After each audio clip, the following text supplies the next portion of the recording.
Yes, good morning class. Previous class में हमने पढ़ा था कि एक्टिव पैसिव के कुछ बेसिक रूल्स हैं वो, और हमने टेंस के अकॉर्डिंग उसके 2 रूल्स ले लिए थे, पढ़ लिए थे। वर्ब की फर्स्ट फॉर्म में ICS हो तो हम is am are plus verb की थर्ड फॉर्म लगाते हैं। देन अगर वर्ब की सेकंड फॉर्म हो तो हम वॉज वर्ब प्लस वर्ब की थर्ड फॉर्म लगाते हैं। थर्ड फॉर्म एक्टिव पैसिव में मेन है, तो अकॉर्डिंग टू टेंस जब तक हम चल रहे हैं तब तक वही चलता रहेगा थर्ड फॉर्म के साथ। जैसे जैसे हम आगे और रूल्स चेंज करेंगे हम आगे और भी पढ़ते जाएंगे। आज हम फिर से 2 रूल्स पढ़ रहे हैं, जिसमें से फर्स्ट हम लेंगे जो हमारा थर्ड रूल है, वो है डज नॉट या डू नॉट प्लस वर्ब की फर्स्ट फॉर्म हो तो is am are plus not plus verb की थर्ड फॉर्म यूज होगी। ठीक है, अब हम इसको बाय एग्जाम्पल कुछ पढ़ लेते हैं। बाय एग्जाम्पल हम इसको क्लियर करते हैं।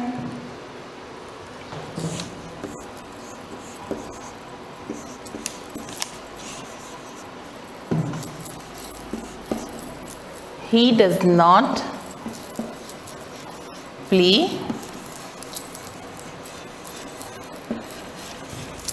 फुटबॉल। पहले भी लास्ट वीडियो में भी बताया था, सब्जेक्ट ऑब्जेक्ट में चेंज होगा, ऑब्जेक्ट सब्जेक्ट में चेंज होगा। तो हम यहाँ पे ले लेते हैं, हमारा सब्जेक्ट बनेगा football.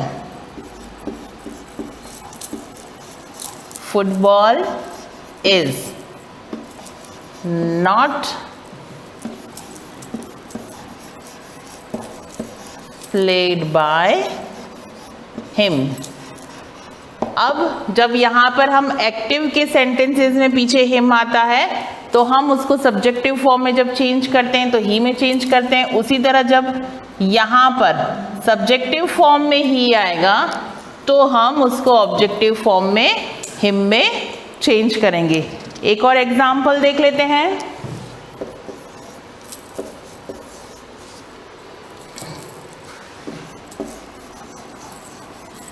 They do not help me। मी किस में चेंज होगा? आई में। तो I am not helped by them। दे किस में चेंज होगा? देम में। और मी किस में चेंज होगा? आई में। इसको नोट डाउन कर लीजिएगा। जैसे जैसे मैं बोलती जाऊँ वैसे वैसे अगर लिखेंगे तो नोट करने में कोई प्रॉब्लम नहीं आएगी। अब हम नेक्स्ट करते हैं। नेक्स्ट हम ले लेते हैं डिड नॉट प्लस वर्ब की फर्स्ट फॉर्म हो तो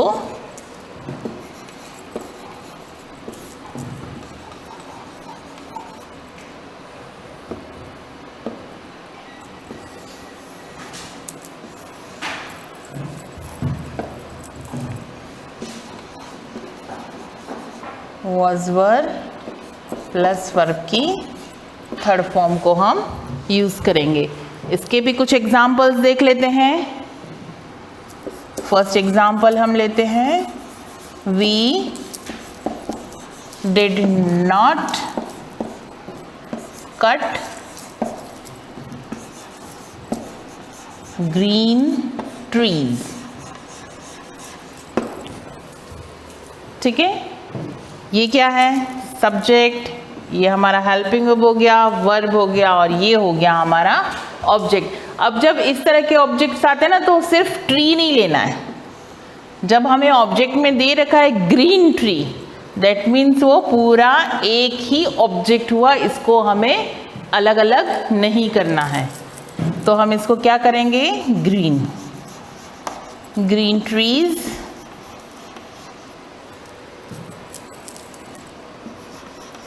वर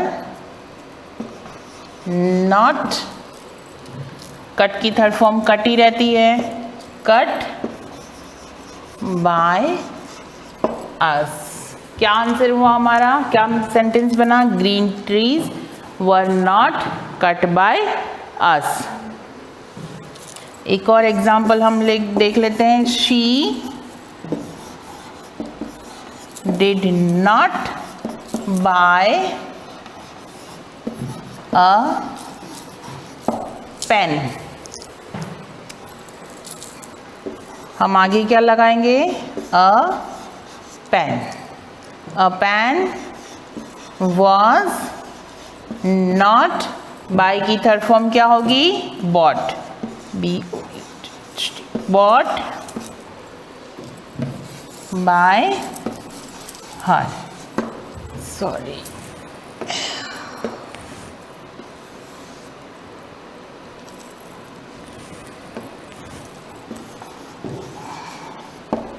हर, ठीक है।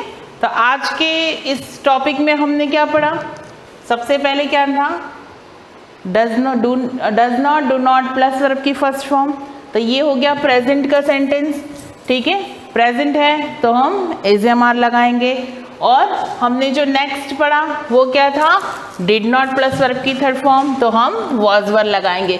तो यहाँ पर एक्टिव के जो सेंटेंसेस होंगे ना, वो ही बता देंगे आपका कौन सा टेंस चल रहा है, और जो टेंस चल रहा है उसी के अकॉर्डिंग हमें उसका हेल्पिंग वर्ब भी यूज करना है। तो ये दोनों ही सेंटेंस जो मैंने समझाया आपको समझ में आ गए। हम रोज 2 रूल्स ही पढ़ रहे हैं, ज़्यादा नहीं पढ़ रहे एक्टिव पैसिव में, क्योंकि काफ़ी जो स्टूडेंट्स होते हैं वो एक्टिव पैसिव और नरेशन यानी डायरेक्ट इनडायरेक्ट को लेके काफ़ी कंफ्यूज होते हैं। इसलिए मैं पर डे 2 रूल्स ही समझा रही हूँ अकॉर्डिंग टू टेंस कि कैसे उसको हम चेंज करेंगे। तो आज के हमने ये 2 रूल्स पढ़ लिए। अब नेक्स्ट वीडियो में हम नेक्स्ट 2 लेंगे। Thank you.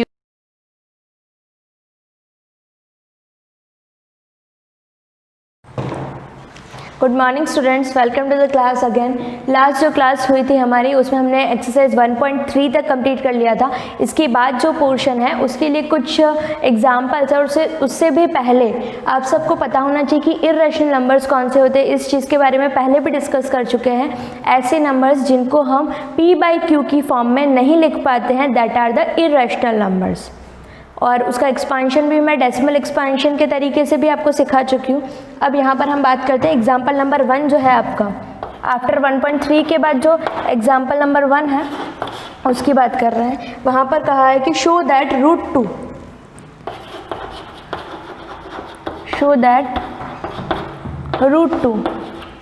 Is an irrational number.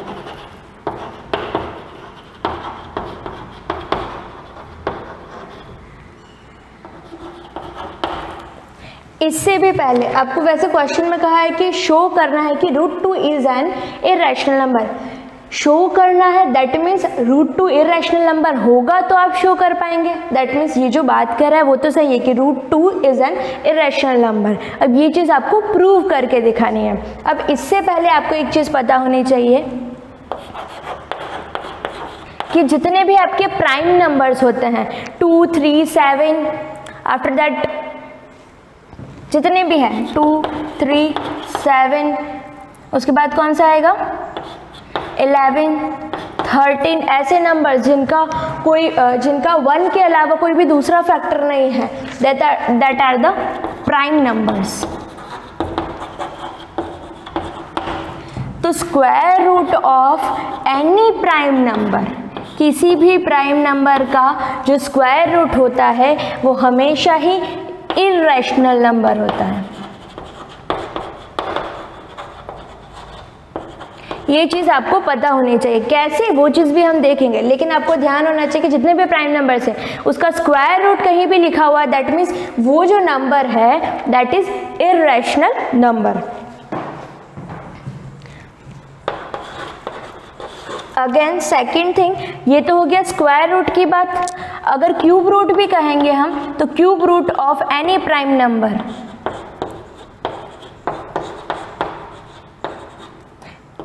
Is also irrational number.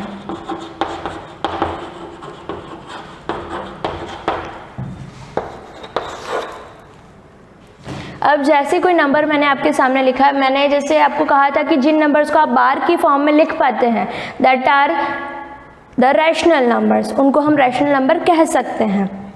अब जैसे मैंने यहाँ पर कुछ लिखा 0.13 113 111113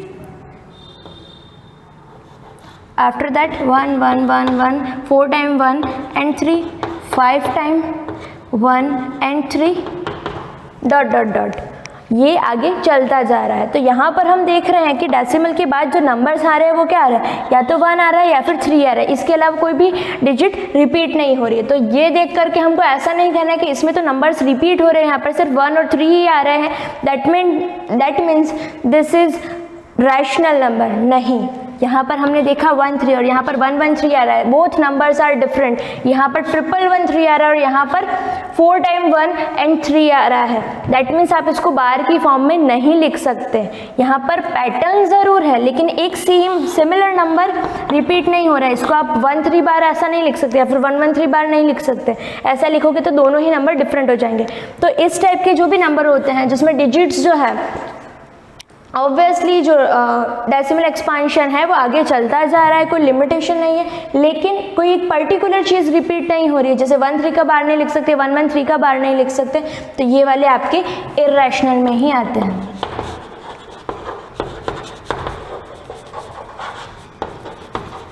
बस एक चीज़ ध्यान रखो, जहाँ पर डेसिमल एक्सपेंशन स्टॉप हो रहा है कि उसके आगे कोई नंबर ही नहीं आ रहा है, दैट मीन्स टर्मिनेटिंग का केस, टर्मिनेटिंग यानी रैशनल नंबर। अब नॉन टर्मिनेटिंग यानी कि डेसिमल एक्सपेंशन में नंबर्स आगे आते जा रहे हैं, कोई बाउंड्री ही नहीं है, तो उस कंडीशन में नॉन टर्मिनेटिंग का केस, नॉन टर्मिनेटिंग में अगर तो आप उसको बार की फॉर्म में लिख सकते हैं, सिमिलर नंबर रिपीट हो रहा है बार की फॉर्म में लिख पा रहे हैं, दैट मीन्स आप उसको कहेंगे रैशनल नंबर। बार की फॉर्म में नहीं लिख पा रहे हैं तो उसको हम कहेंगे इर्रेशनल नंबर। क्लियर? इसी तरीके से एक और एग्जांपल मैंने आपके सामने लिखा 0.140 1400 14000 डॉट डॉट डॉट, तो ये भी आपका इर्रेशनल नंबर ही होगा।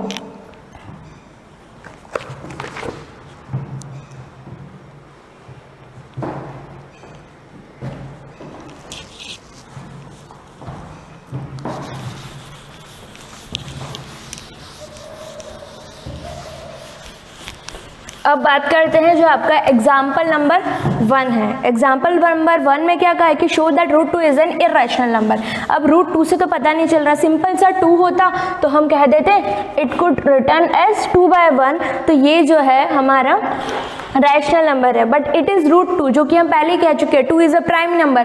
प्राइम नंबर का जब रूट निकाला जाएगा तो that would be an irrational number. तो रूट 2 के लिए हम क्या करेंगे, root 2 is an irrational number. जैसे हमारे पास लिखा होता है स्क्वायर रूट ऑफ 4 और पूछा जाता है बताओ कि ये रैशनल नंबर है या इर्रेशनल, तो सबसे पहले क्या चीज़ की जाएगी, इस चीज़ को सॉल्व करेंगे हम। रूट 4 को सॉल्व किया तो क्या आएगा, स्क्वायर रूट ऑफ 4 इज 2 और फिर 2 को हम कह देंगे this is a rational number. लेकिन यहाँ पर क्या लिखा है रूट 2, तो सबसे पहले रूट 2 को सॉल्व करना पड़ेगा, जो भी नंबर आएगा उसको हम चेक करेंगे, चेक करके हम बता पाएंगे कि वो रैशनल है या इर्रेशनल है। तो प्रूव करना है तो सबसे पहला काम क्या करना है, स्क्वायर रूट ऑफ 2 हमको निकालना रहेगा। तो firstly we do the square root of 2। तो ये कैसे करना है, इसका अपना ही एक अलग टेबल चलता है। जब भी हम स्क्वायर रूट निकालते हैं तो उसका तरीका क्या होता है, we should know the squares of numbers.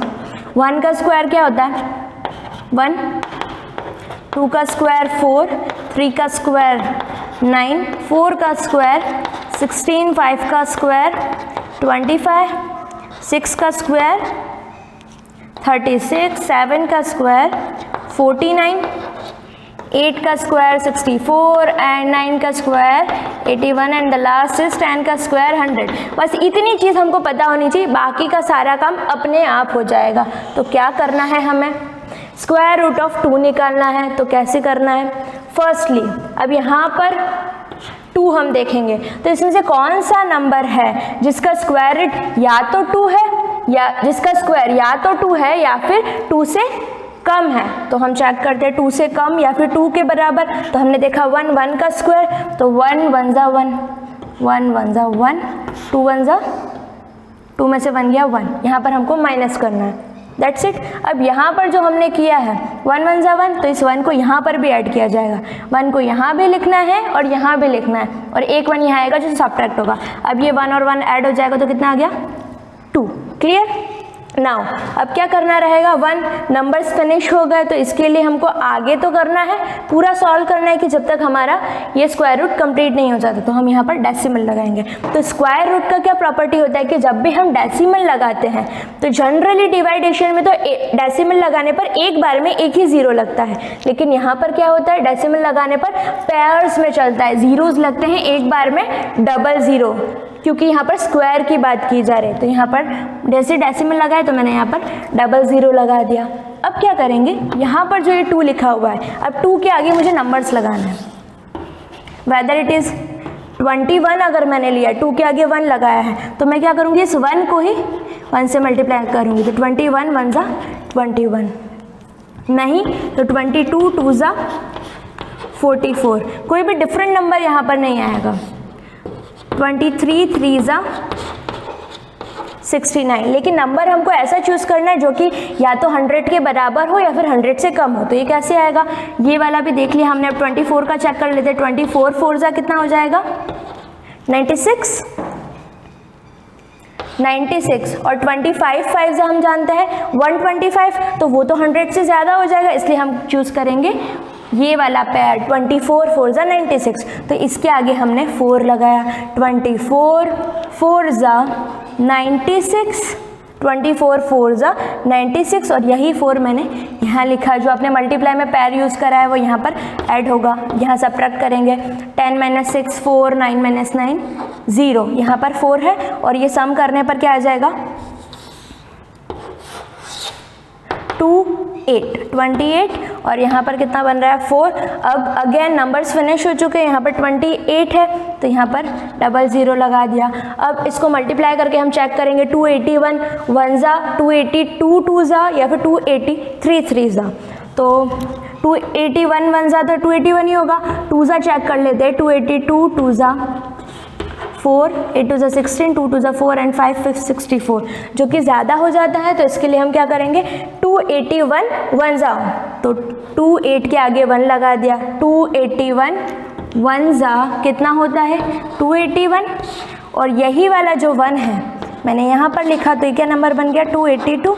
अब इसको माइनस कर देंगे, 10 में से 1 गया तो कितना बचा 9, 9 में से 8 गया तो 1, 3 में से 2 गया तो 1, नाउ वी गेट 119, और यहाँ पर 282 है, आगे कोई ना कोई नंबर लगाना रहेगा, ज़ीरो तो लगाने से रहे, तो इसलिए यहाँ पर क्या करेंगे, अगेन डबल ज़ीरो लगाएंगे, और यहाँ पर चेक करेंगे कि यहाँ कौन सा नंबर लिखे, और उसी से मल्टीप्लाई करने पर हमारे पास सेटिस्फैक्ट्री आंसर आ जाएगा। तो जब हम चेक करते हैं तो हमारे पास आता है 2824 को जब आप 4 से मल्टीप्लाई करोगे तो यू विल गेट 4 4 जा 16, 4 2 जा 8 9, 8 4 जा 32, 4 2 जा 8 8 3 11, तो 11 296 जो कि छोटा है इससे, तो 4 टाइम हमने ले लिया, तो ये हो जाएगा 11 296। इसको सॉल्व करेंगे, अगेन आंसर आएगा, तो ये काम आपका चलता ही रहेगा 2828। ओके, यहाँ पर जो आपका आंसर आ रहा है दैट इज 604। ओके 604। अगेन अभी तक भी ये कंप्लीट नहीं हुआ है स्क्वायर रूट, फिर से डबल ज़ीरो लगाओगे, इसके अंदर हम चेक करेंगे कि कौन सा नंबर आ रहा है। तो हमने चेक किया तो यहाँ पर अगेन 2 से हो रहा है और इसका आंसर कुछ इस तरीके, तो इस तरीके से आपका जो स्क्वायर रूट है वो आगे चलता जाएगा। और यहाँ पर आप क्या लिख लोगे, डॉट डॉट डॉट। तो इसमें हम ये नहीं कह सकते कि 4 के बाद जस्ट 2 आ गया, तो यहाँ पर कोई नंबर का रिपीटेशन नहीं हो रहा है, हर बार डिफरेंट आंसर आ रहा है और इसको बार की फॉर्म में लिख भी नहीं पा रहे हैं। दैट्स वाई √2 का वैल्यू हमारे पास क्या आ गया है, √2 का जो फाइनल वैल्यू हमारे पास आया on solving √2 we get is equal to 1.4142 135। तो दिस नंबर, ये जो नंबर है आपका कौन सा हो गया, non terminating non recurring, that's why this number is irrational number. इसके आगे का पोर्शन आप सॉल्व कर लेंगे और आपके पास आंसर ये वाला आएगा। तो इसी तरीके से किसी भी प्राइम नंबर का रूट निकालने को कहे तो हम स्क्वायर रूट निकाल के बता देंगे और कह देंगे कि सिंस ये डेसिमल एक्सपांशन जो है वो नॉन टर्मिनेटिंग नॉन रिकरिंग का केस है, that's why it's a irrational number. Okay, clear है सबको? इस तरीके से हम स्क्वायर रूट निकालेंगे। इसके बाद इसमें जितने भी एग्जाम्पल्स आपको दे रखे हैं वो आपको सेल्फ ट्राई करने हैं। इसके बाद जो हम पढ़ेंगे वो रहेगा हमारा exercise 1.4। Thank you.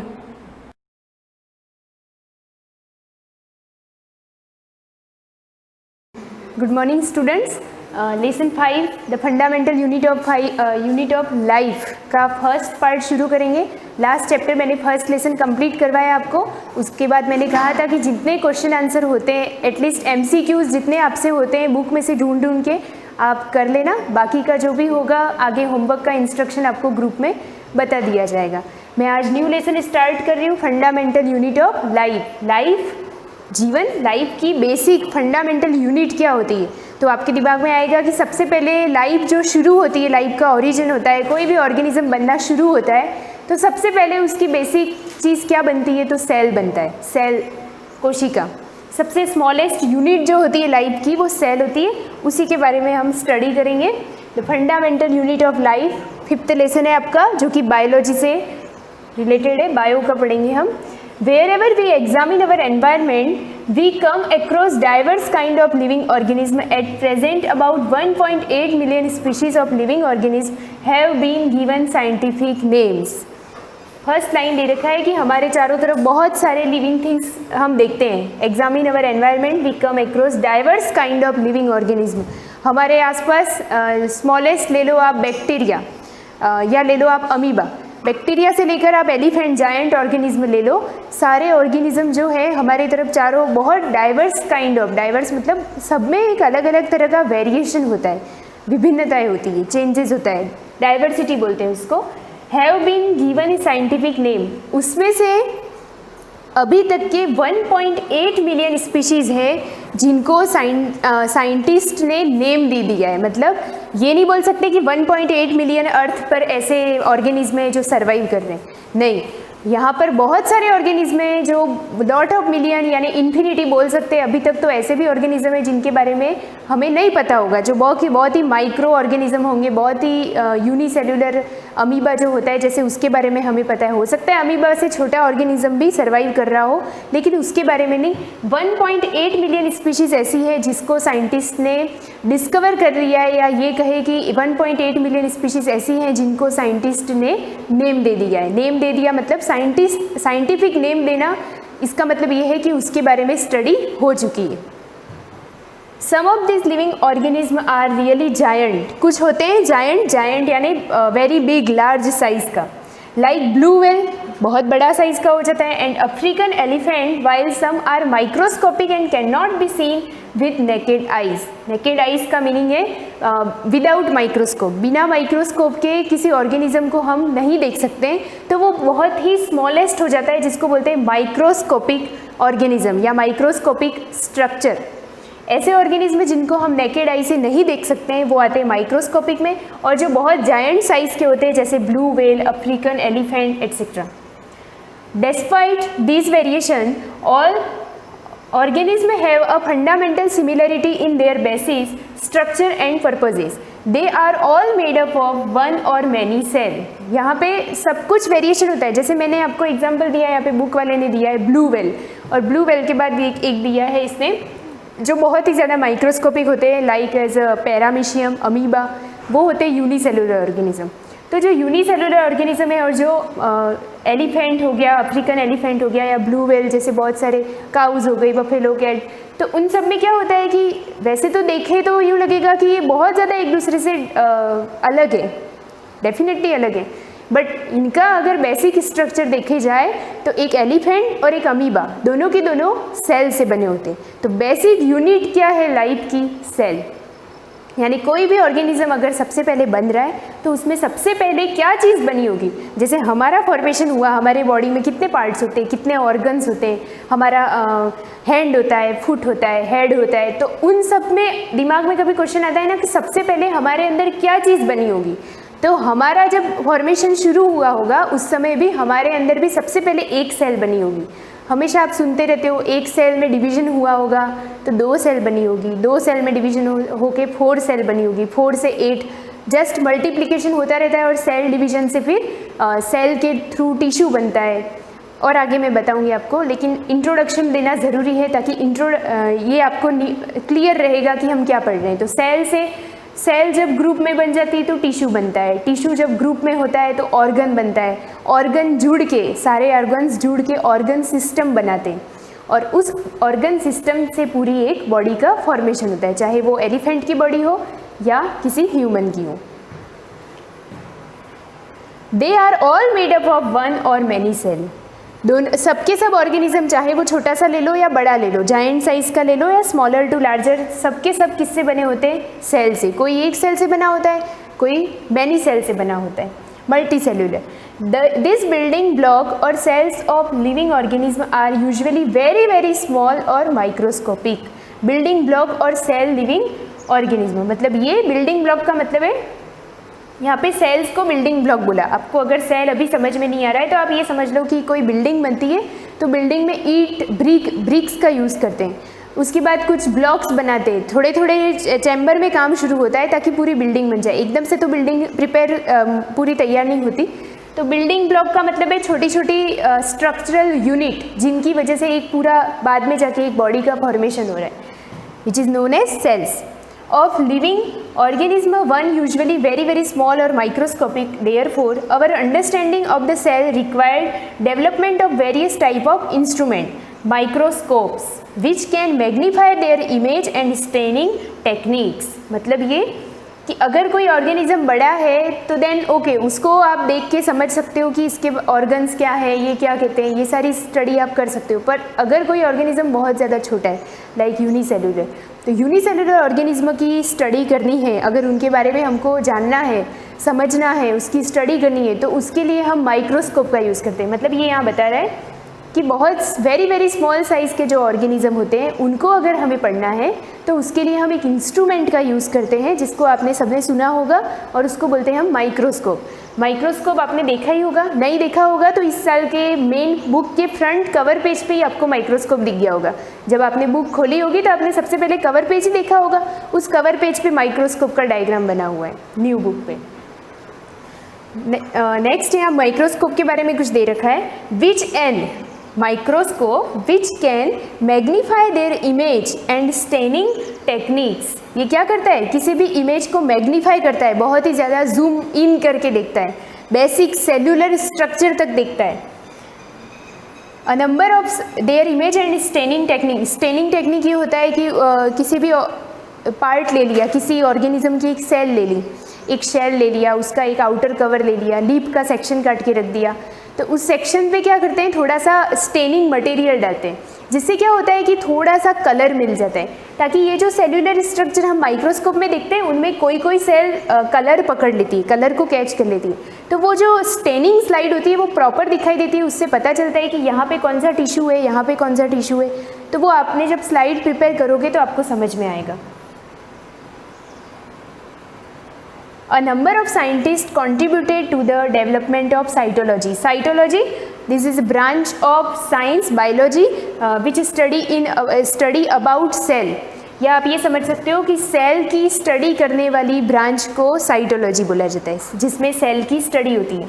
Number of scientist contributed to the development of cytology, मतलब साइटोलॉजी में बहुत सारे साइंटिस्ट हैं जिन्होंने कंट्रीब्यूट किया और उन्होंने सेल और सेल की बेसिक, सेल के अंदर ऑर्गेनेल्स, सेल के अंदर कुछ लिक्विड होता है, वो बहुत सारी चीज़ों को उन्होंने डीप में डिस्कवर किया या स्टडी किया, अपन जो भी बोल सकते हैं, तो वो माइक्रोस्कोप की हेल्प से किया होगा। सबसे पहले किसने किया, बाद में, ये सब इस लेसन में आएगा। साइटोलॉजी, सेल स्टडी, जिसको साइटोलॉजी बोलते हैं। This critically examine cell from variety of organism and also identified subcellular parts of organelles of the cell using different type of stain। मतलब ये कि हर अलग अलग टाइप की सेल को जब हम सेक्शन काट के उसको स्लाइड पे पुट करते हैं, उसके ऊपर अलग अलग टाइप का स्टेनिंग मटेरियल चाहिए। उसको जहाँ से स्टेन करते हैं उसको एक मटेरियल आता है सेफ्रेनिन, एक लिक्विड पोर्शन होता है जो इस स्लाइड को, मतलब इस मटेरियल को स्लाइड पे रखने के बाद उसमें बहुत ही कम अमाउंट में उसका एक ड्रॉप डालते हैं, तो ये सेल सारी जो है, सेल्स जो दिख रही है, ग्रुप ऑफ सेल है, ये सारा कलर को कैच कर लेती है। इससे क्या होता है कि स्लाइड को समझने में ईजी हो जाता है। तो वो यहाँ पे लिख रखा है कि हर स्लाइड को अलग अलग डिफरेंट टाइप के स्टेन से स्टेनिंग किया जाता है। स्टेन का मतलब है कलर करना, कलर पेंट से नहीं करते, कलर एक सेफ्रेनिन नाम का या ऐसे बहुत सारी चीज़ें आती है, कॉटन ब्लू वगैरह, उनसे सेफ्रेनिन किया जाता है, स्टेन किया जाता है। It has taken over 350 years of accumulated experience of several scientist to give us the present knowledge of cell. बहुत सारे scientist, it has taken over 350 years of accumulated experience of several scientist to give us the present knowledge of cell. मतलब 350 years लग गए हैं अभी तक के, जहाँ पर सेल्स के बारे में बहुत सारे साइंटिस्ट ने अलग अलग अपने ओपिनियन दिए। Give us the present knowledge of cell. This knowledge laid the foundation of a branch of biology called cytology. तो आप चाहो तो यहाँ से अंडरलाइन कर लो पेंसिल से, ये साइटोलॉजी की डेफिनेशन हो गई। आगे पूरी साइटोलॉजी की और डेफिनेशन है। Cytology is the branch of biology, यहाँ से अंडरलाइन करना, cytology is the branch of biology. Biology की वो ब्रांच है रिलेटेड टू द स्टडी, जिसके अंदर स्टडी किया जाता है किसका, सेल्स का। In this chapter we will learn more about the building blocks of living organism और cell। साइटोलॉजी के अंदर सेल की स्टडी की जाती है, उसको बोलते हैं साइटोलॉजी। ठीक है, तो आप ये डेफिनेशन जो है साइटोलॉजी की, उसको आप अंडरलाइन कर देना। नेक्स्ट यहाँ पे रिमेंबर दे में दे रखा है एक पॉइंट है, The cell observed by Robert Hooke were simply the cell walls of dead cork cells enclosing the vacant spaces left by dead cell। यहाँ पे दे रखा है primitive microscope of Robert Hooke. Robert Hooke ने सबसे पहले cell को discover किया, या ये बोले कि रॉबर्ट हुक ने सबसे पहले ये बताया कि कोई भी ऑर्गेनिज्म है तो वो सबसे पहले सेल से बना होता है, यानी कि उसकी बेसिक यूनिट लाइफ जो है वो शुरू कहाँ से होती है, सेल से शुरू होती है। तो उन्होंने उनके लिए एक माइक्रोस्कोप बनाया। आपको ये पिक्चर देख के लग रहा होगा कि ये किस एंगल से माइक्रोस्कोप है, बट ये माइक्रोस्कोप उस टाइम का है जब उन्होंने सबसे पहले डिस्कवर किया था। तो उन्होंने इस चीज़ का यूज़ करके सेल के बारे में स्टडी किया था, रॉबर्ट हुक को। आगे मैं इसको आपको कंटिन्यू करूँगी, आप इसको डायग्राम को जूम करके देख सकते हो। यहाँ पे आपको क्लियरली अगर नहीं दिख रहा है तो आपकी बुक में प्रॉपर इमेज दे रखी है, आप उसको देख लेना। आगे की क्लास को मैं कंटिन्यू करूँगी और आपको ये सारा चीज़ें एक्सप्लेन करके बताऊँगी कि ये बिल्डिंग ब्लॉक इसको क्यों कहा जाता है। तब तक आप पढ़ के आना इसको और अच्छे से समझ में आएगा। Thank you.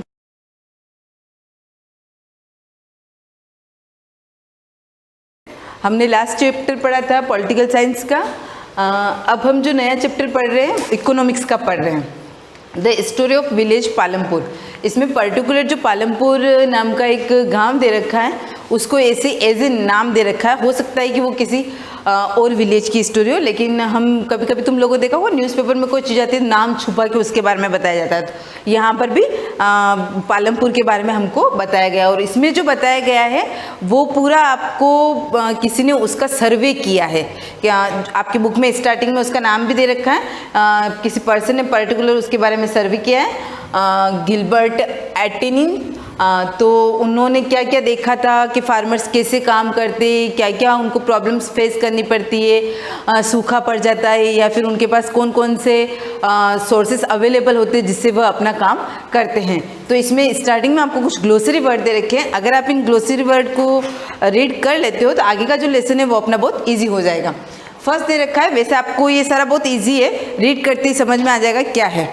फर्स्ट दे रखा है tongas, two wheeled cart pulled by horse, सबको पता है। नेक्स्ट दे रखा है bogies, bogies two wheeled cart pulled by bullocks और मेल बफेलो, जिसको अपन बुलक कार्ट भी बोलते हैं और हिंदी में जिसको बोलते हैं बैलगाड़ी।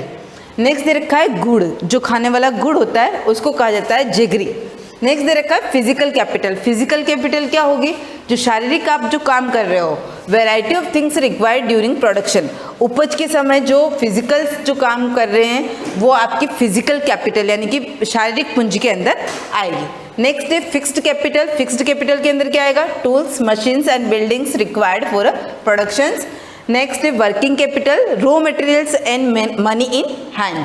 नेक्स्ट देखा है बीघा। बीघा क्या होता है? वैसे ऑलमोस्ट विलेजेस के और आप लोग वैसे भी मैथ्स में भी पढ़ते हो, बीघा एक यूनिट होती है मेजर करने की, a unit of measuring farm land area. Next दे रखा है guntha, a unit of measuring land area, ये भी बीघा की तरह एक यूनिट है। नेक्स्ट है हेक्टेयर, ये भी एक यूनिट है, standard unit of measuring land area.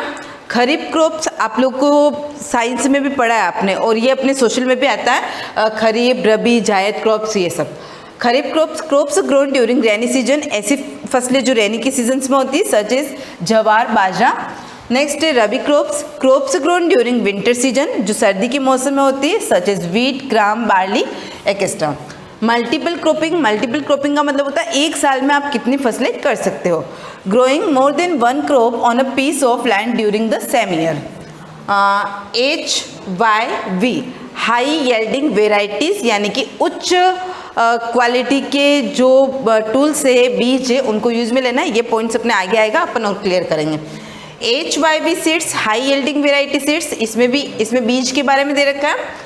Green revolution an event in agriculture history of India about 1960 when farmers started using HYV to grow more and more wheat and rice. Green revolution के अंदर क्या होता है? Green क्रांति जिसको कहा जाता है, हरित क्रांति कहा जाता है हिंदी में। इस समय जो क्रांति हुई थी, उस समय चावल और गेहूं की जो फसलें हुई थी, उसमें बहुत ज़्यादा उत्पादन अपना क्या हो गया था? बढ़ गया था। Persian wheels, a means of irrigation around 1970 or before it. Marginal and small farmers having land less than 2 hectare, ऐसे फार्मर जिनके जो लैंड लेस होते हैं और जिनके पास 2 हेक्टेयर तक की जमीन होती है। Medium and large farmer having land more than 2 hectares, ऐसे फार्मर जिनके पास 2 हेक्टेयर से ज़्यादा जमीन होती है। Dairy, milk collection and processing unit, सबको पता है डेयरी, आप लोग दूध हमेशा लाते हो, वही होता है जहाँ पर मिल्क का कलेक्शन किया जाता है। नेक्स्ट अब स्टार्ट होता है अपने now begins the story of Palampur. अब अपन पालमपुर के बारे में जानेंगे, क्या क्या वहाँ पर होता था, लोग किस प्रकार बिजनेस करते थे और किस प्रकार से वहाँ पे लोग रहते थे, कैसी उनकी दिनचर्या थी, किस प्रकार खाना खाते थे, कैसे खेती करते थे, ये सारी चीज़ें अपन इस लेसन में पढ़ेंगे। बहुत इंटरेस्टिंग लेसन है, ध्यान से देखना। फर्स्ट दे रखा है introduction. Palampur is a medium-sized typical Indian village having about 450 families of different caste, out of which there are 80 upper caste families. कितने families दे रखे हैं? उस गांव में कितने परिवार रहते हैं? 450। उसमें से 80 हाउस families ऐसी है जो upper caste को belong करती है। 1/3 of total population of village consist of SC and rest are ST and OBC। उसके अलावा जो पॉपुलेशन बचती है गांव में वो SC scheduled caste, next ST scheduled tribe and OBC other backward caste. ये आप लोग को पता भी है, पहले भी आया है और अभी भी आप वापस लिख देना है। SC scheduled caste, ST scheduled tribe and OBC other backward caste. Most of the houses have electric connection. कुछ गांव ऐसे हैं, गाँव में कुछ फैमिली ऐसी है जहाँ पर उनके घरों में बिजली के कनेक्शन उपलब्ध हैं। Tubewells and small businesses are run by electric powers. The villages is 2 primary school. गांव में 2 प्राइमरी स्कूल है एंड हाई स्कूल, एक हाई स्कूल है। Besides primary health centre, primary health centre का मतलब प्राथमिक स्वास्थ्य केंद्र जिसको कहते हैं, छोटा सा डिस्पेंसरी या hospital. There is a private dispensary available for a sick people of the village. यानी कि ये सारा जो दे रखा है वो क्या है, ये सारी चीज़ें उस गांव में अवेलेबल है। अब आप अपने माइंड से वैसे भी इमेज कर सकते हो कि वह गांव कितना बड़ा होगा और वहाँ पर अदर कौन कौन सी फैसिलिटीज़ होगी। An all weather road connect the village to a big village Raiganj and further on the nearest town Shahpur. अब दे रखा है फार्मिंग इन पालमपुर। अब वहाँ के लोग किस प्रकार से खेती करते हैं। Palampur has 2 hectares cultivated area of land with full facility of irrigation. क्या दे रखा है? पालमपुर में 200 हेक्टेयर ऐसी कल्टिवेटेड यानी कि कृषि योग्य जमीन है जहाँ पर इरिगेशन का मीन्स होता है खेती करने के लिए सभी प्रकार की फैसिलिटी उपलब्ध है। Farmers grow 3 crops in a year. Farmers एक साल में 3 प्रकार की फसलें उत्पन्न करता है, jowar and bajra in rainy season July to September, potato October to December and wheat December to April. Some land area is also used for sugar cane production. कुछ एरिया ऐसा भी है जहाँ पर शुगर केन गन्ने की खेती की जाती है। Electric operated tubewells are the main means of irrigation. वहाँ पर जो सिंचाई का जो साधन है मेन वो कौन सा है? ट्यूबवेल है। अब यहाँ पर दे भी रखा है पिक्चर्स के अंदर जवार, बाजरा, पोटैटो, व्हीट और शुगर केन, ये सारी क्रॉप्स के आपको पिक दे रखे हैं। नेक्स्ट दे रखा है, नेक्स्ट पॉइंट है distributions of agriculture land in Palampur. अब पालमपुर में जो खेतों का बंटवारा कर रखा है, ये लेसन अपन ने क्लास कह सकते हैं इतना सा पॉइंट आपने 7th क्लास में पढ़ा था पॉलिटिकल में, उतना ही दे रखा है कि किसके पास कितनी ज़मीन होती है तो वो किस टाइप का किसान कहलाता है, यानी कि स्मॉल फार्मर है, मार्जिनल है, बड़ा फार्मर है, वो सारे इसके अंदर आ जाएंगे, आपका क्लियर हो जाएगा। About 1/3 of total families, 150 out of 450 of Palampur are landless. 150 families ऐसी है जिनके पास अपनी खुद की ज़मीन नहीं है। लैंडलेस, लैंडलेस का मीन्स क्या होता है? जिनके पास अपने खुद की ज़मीन नहीं होती है। Most of them are Dalit, SC। About 240 families have small plot of land less than 2 hectare. उसके अलावा बहुत सारे लोग इसमें दलित हैं। अबाउट 240 फैमिलीज जो क्या है जिनके पास छोटे छोटे प्लॉट हैं, कितना दे रखा है? लेस देन 2 हेक्टेयर, जो 2 हेक्टेयर से भी छोटे हैं। There are only 60 families which have 2 hectare और more land. Only on 60 families ऐसी है वहाँ गांव में जहाँ पर 2 हेक्टेयर या उससे ज़्यादा की ज़मीन उनके पास में है। A few of them have 10 hectare और more land. Sources of labour in Palampur. अब वहाँ पर लेबर का मीन्स क्या होता है? श्रमिक। किस प्रकार से वो लोग खेती करते हैं, कैसे करते हैं? Small farmers holding small plots of land need not any labour from outside in their families handle all the work. अब स्मॉल फार्मर्स क्या करते हैं? Holding small plots of land, वो अपना ही जो कोई छोटा मोटा जो प्लॉट होता है उस पर काम करते हैं। उनको किसी भी प्रकार के लेबर की आवश्यकता नहीं होती, ऑलरेडी उनके पास छोटा है। अगर वो लेबर को बुला देते तो उनको लेबर को भी वापस पार्ट देना पड़ता है। तो यहाँ पर जो स्मॉल फार्मर है वो अपना काम स्वयं करते हैं और साथ ही साथ their families handle all the work. उनके जो घर के जितने भी मेम्बर्स हैं वो सभी मिलकर अपना काम आसानी से कर लेते हैं। उनको अदर किसी भी लेबर की आवश्यकता नहीं होती है। But medium and large farmers need to hire from labours to handle farm work. लेकिन जो मीडियम फार्मर होते हैं और लार्ज फार्मर्स होते हैं वो क्या करते हैं? अपनी यहाँ पर काम करने के लिए दूसरे फार्मर को अपॉइंट करते हैं या हायर करते हैं। यहाँ पर वर्ड दे रखा है आपके हायर करना। This labours come either from landless families or families of marginal small farmers. Indian government has decided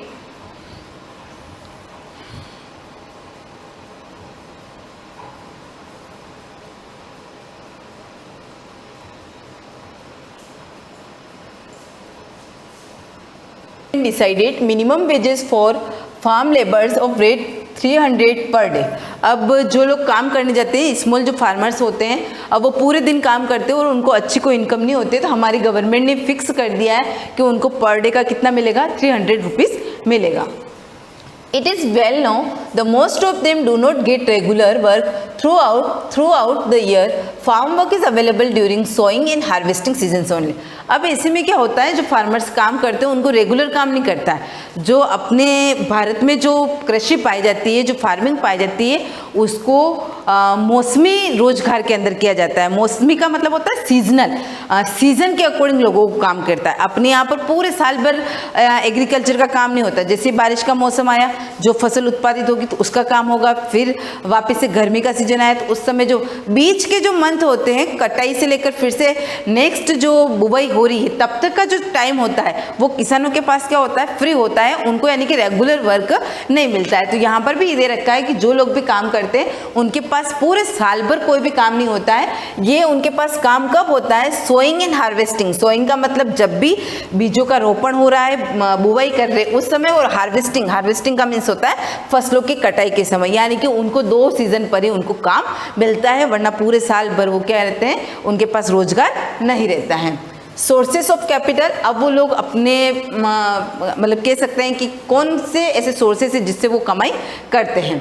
Most of the small farmers borrow money from large farmer और village money lender at very high rate of interest। अब ये बात मैंने आपको पहले भी बताई थी, जिन किसानों के पास अपने खुद के पैसे नहीं होते हैं, और यहाँ तक ऐसा भी होता है, बहुत सारे किसान ऐसे भी होते हैं कि फसल बुवाई के समय भी उनके पास अपने पैसे नहीं होते, तो वो क्या करते हैं, बड़े बड़े फार्मर्स जो होते हैं, बड़े बड़े लैंडलॉर्ड के जो स्वामित्व रखने वाले मालिक होते हैं, उनसे वो उधार कुछ पैसे लेके आते हैं, और वो लोग उनको क्या करते हैं, हाई इंटरेस्ट रेट पर उनको पैसे देते हैं। इवन कुछ लोग तो ऐसे होते हैं कि जितना इंटरेस्ट आपके बन रहा है 1 मंथ का, वो भी काट के फिर आपको पैसे देते हैं।